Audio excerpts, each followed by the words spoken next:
Waziri Mkuu wa Jamaica Andrew Holness amesema kimbunga Melissa kilichotokea wiki iliyopita na kuwa dhoruba kali zaidi kuwahi kuikumba nchi hiyo kimesababisha uharibifu wa nyumba na miundombinu muhimu unaokadiriwa kufikia 28 hadi 32% ya pato la taifa kwa mwaka uliopita.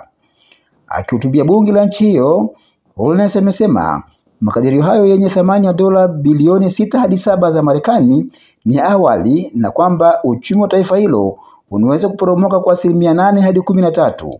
Amesema gharama hizo zitapandisha uwiano wa deni la taifa, ambapo serikali yake itatumia utaratibu wa dharura kusitisha kwa muda kanuni za kifedha.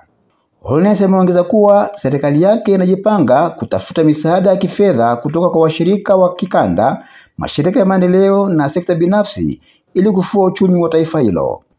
Aidha, Holness amesema serikali itajenga upya miundombinu yenye uwezo wa kustahimili athari za mabadiliko ya tabia nchi, ikiwemo kuhamasisha baadhi ya mitandao ya umeme chini ya ardhi, huku akitangaza kufuta ushuru wa uingizaji wa bidhaa za misaada kama paneli za umeme jua na vifaa vingine vya kuzalisha nishati. Idadi ya watu waliothibitika kufariki dunia imefikia watu 75, wakiwemo 43 nchini Haiti na 32 nchini Jamaica, huku watu 13 wakiwa bado hawajulikani walipo. Wakati huo Cuba iliwahamisha mamia maelfu ya watu kabla ya Melissa kufika karibu na jiji lake la pili kwa ukubwa, Santiago, ambapo hakuna vifo vilivyoripotiwa, lakini kulikuwa na uharibifu mkubwa wa nyumba, mazao na miundombinu.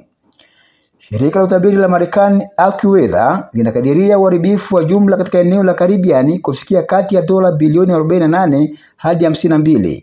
Kimbunga hicho kimeharibu maeneo ya kilimo na utalii nchini Jamaica, na wabunge wameonya kuwa bei za chakula zinaweza kupanda, huku maelfu ya wafanyakazi wa sekta ya utalii wakipoteza ajira.